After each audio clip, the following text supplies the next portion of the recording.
Hey, everybody, Loveline. I'm Adam Carolla. That's Dr. Drew over there. Phone number 1-800-LOVE-191. Kevin Nealon is our guest tonight. Kevin is from the Conspiracy Zone, which is 9 o'clock Sunday nights on the new TNN, and then Friday night, 7:30, say rerun. And Kevin, what do you... I always enjoyed you on Weekend Update all those years on Saturday Night Live. What do you think of it today? I liked Norm a lot, too, but... the new crew, Tina Fey and Tina Yothers, I believe, two people named Tina? No, Tina Fey and, what's his nose? What's Jimmy Fallon. Jimmy Fallon. I enjoy the news format a lot. I think the writing is fine, but I don't like the team, and I don't like them giggling. Yeah. Well, everybody comes to the Weekend Update with their own kind of, style. Yes. And, when I took over from Dennis, some people were happy, some people weren't happy. They liked the way Dennis did it. And then when Norm took over from me, same thing, So I think it's all about change on that show. People get used to a certain format, a certain way that people do it. And then when someone else comes along, they're either happy or they're not about it. Would, how much of that writing would you do each week? Well, that was the thing. The writers didn't like to write for the Weekend Update segment because it wasn't a glorifying writing job. Like on Monday, nobody would say by the water cooler, hey, did you hear that joke about, right, whoever on Weekend Update? They would be talking about the characters. Hey, did you see that sketch? Right. So what they would have to do is they would put out a breakfast spread up in the writers' wing, Saturday morning. Mm-hmm. And they, it was great. It's like pancakes and eggs. Try to entice the writers to come up and write, like at 11 in the morning, 10 o'clock. And then they have stacks of AP photos and all the newspapers. So I would be Saturday morning? I mean, that day? That day, yeah. But before that, leading up to that, and you'd only get a few writers coming up. And most of them just came up to eat and read the paper. A few of them would write and do the jokes. So the rest of it, I was writing or I was having comics fax me in jokes and I'd pay them. Oh, really? A joke, yeah.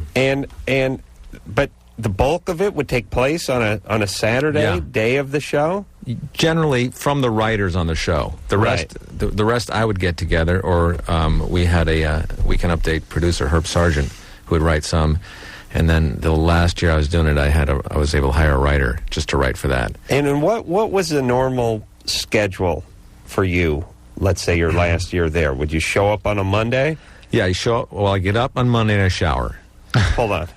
Shower and turn the alarm off. Shower. Monday, turn the alarm off? Yeah, then go back to bed. No, I'd go in, everybody would go in about 6 o'clock, and they meet the host in Lorne Michaels' office, and we'd all pitch our ideas, and a lot of them were just kind of pseudo-ideas, That's a Monday? Yeah, Monday evening. Right. Tuesday, people would start filing in the evening.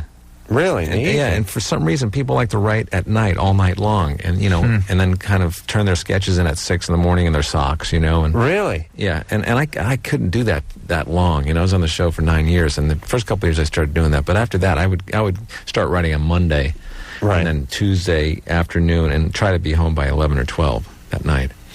So then after you write all those sketches, then Wednesday they have a table read of all the sketches that were written, and that got longer and longer as the cast got bigger and bigger. Right. And then they'd pick, like 10 sketches out of that table read that evening. You kind of wait around to see if your sketch got picked. Wednesday evening. Yeah. And then Thursday, the band would come in and rehearse, and then they start blocking some of the sketches that were picked. Mm-hmm. Friday, the same thing. Then you rehearse at in the evening with costumes. Or no, that was Saturday. Saturday, dress rehearsal. Saturday during the day, yeah, you rehearse with your costumes, and then they have dress rehearsal at 8 o'clock. They go in about 2 sketches heavy, and then on the live show, they cut 2 sketches or so. Oh, they would? Yeah. They wanted to see which ones worked better during the dress.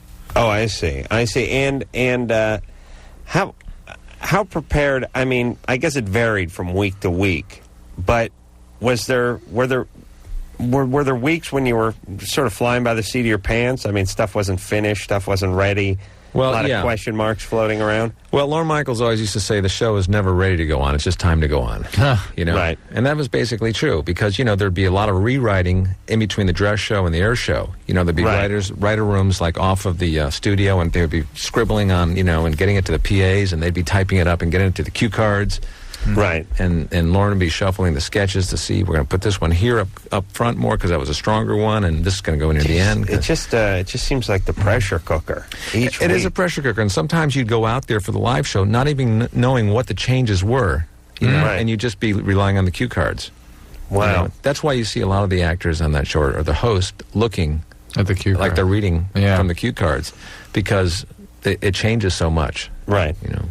Interesting. I've never really got the full schedule breakdown. Are people free to kind of go with their own stuff if something starts kicking their fancy? That almost never happened when I was there. Huh. One time, Chris Farley got caught on. He was supposed to be pulled from the Weekend Update desk. He had a cable on a harness. He was supposed to fly out over the audience, and he got caught up, right? hooked up on something, and he couldn't get free. So we just kind of vamped for a little bit there until he got free.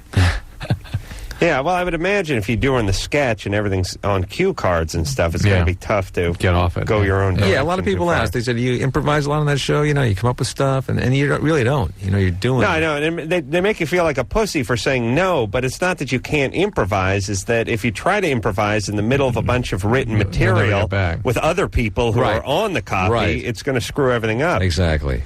Ron? Yeah. You're 29? Yes, sir, I am. Nealon can't improvise. Did you hear? Pass the word. But he's funny. I like that. He's funny, but, you know. Can't improvise, and people don't know he's funny. the two things that people don't know about Nealon. I don't know how to tell you this. Have we met before, guys? You look familiar. Yeah. Where would we have met you? Through Michelle. Why bring her last name into it? I don't know. Oh, yeah. Who cares? Now I know. Do you? No, I have no idea. You mentioned this name to me off the air because I got on the phone with him for a second. That's someone I've never met, although we know her sister. I don't know who her sister is You either. do. I do? Yeah. All right. We can't say her name? No. Why? Guys. That's bad for the person? Michelle Pfieffer, he said. Oh, Michelle Pfieffer? You ever met Michelle Pfieffer? Well, we know Dee Dee Pfeiffer. Dee Dee, right. We know She's Dee Dee. been on the show a couple times. Right, we know Dee Dee. Not as funny as Kevin Nealon. Almost. Can improvise Not well. quite. Can improvise, ironically. Yeah, she's very good at it. Ron? Guys, either I'm as crazy as a loon, or I'm telling you, I told you guys a bunch of lies so you would believe me about something bad about September 11th. I'm going with the loon part. Okay. If that's cool, what would Michelle Pfieffer have to do with this? I believe, I'm telling you, I believe, and I could find out for sure. I could go through documents to find out. But Please. There's a very expensive place or piece of property right near my house, and she used to own it. Okay? Mm-hmm. Michelle Pfieffer did. Or her family. I don't know who. Yes. Okay? Whose name it was, I don't know. Don't tell me it was the World Trade Towers. No. No. No, sir. All right. You're calling from Maryland. Yes, sir. All right. Okay. It's just a local mansion, a historic. All right. Her family owned that. Okay. All right. Once upon a time, we had a conversation. She knew that I listened to the show. I told her about being molested, okay? She went on the show, and then when she did without permission, she called. She called me. Okay, well, she's never been on this show. Never. Never. Talking about Michelle Pfieffer? Never been on this show. We've never met her. No. Sorry, buddy. All right, guys, can you tell me about paranoia then? Yeah? Well, they have medication for that. Right. Do you do speed? No. Cocaine? Everything I do is cigarettes and coffee. That's it. What do you do for a living? I just quit my job because this stuff has been bothering me. The Michelle Pfieffer stuff? Yeah. All right. Well, that sounds like some sort of delusional preoccupation, and you ought to see someone about that. You know, it can be a lot of different things. It could even be medical problems. So you ought to go to a doctor, start out, tell him about these things you've been feeling, because you don't sound psychotic. You know what I mean? He's got this fixed delusion in this one area. I'll tell you what bothers me most about Michelle Pfieffer is that her live-in lover for many years was the Indian guy from Short Circuit. Yeah, remember that movie? Oh, yeah, No. Yeah. He wasn't really Indian, was he? No, he was just a fine actor who apparently could improvise. Yeah. So what is Michelle Pfieffer saying to him? I wouldn't even get into it. Something about September 11th. Fisher Stevens is his name, yeah. Because I've gotten a few calls from her myself. Have you? About September 11th? Yeah. Interesting. Yeah. But it was September 11th, 1985. Yeah, different 11th. So apparently Ron knows he's a little insane in the membrane, right? He's aware this thing is preoccupying him abnormally to the point where he had to quit his job. So he's got to get some medication, yes? He's got to get a diagnosis. What's his move? Go to a general doctor, talk about this, make sure it's not a medical problem. Ron? Yeah. Go to a doctor, buddy. Okay. They got some pills, and they're going to help you. Well, look, it can be brain tumor. All kinds of wild stuff can cause these symptoms. A brain tumor could make you think you're getting calls from Michelle Pfieffer? I wouldn't say that specifically, but is that a Pfeiffer tumor? Lots of organic problems can cause these kinds of delusions. All right, so get yourself some help, Ron. And by the way, I really respect Ron for starting off nutty, having us honestly say, "Listen, we never had that conversation," and him hearing us and saying, "Well, there must be something up with me." And that's why I went down the organic path. And right now he's pacing his living room and he's saying, "Liars, they're liars."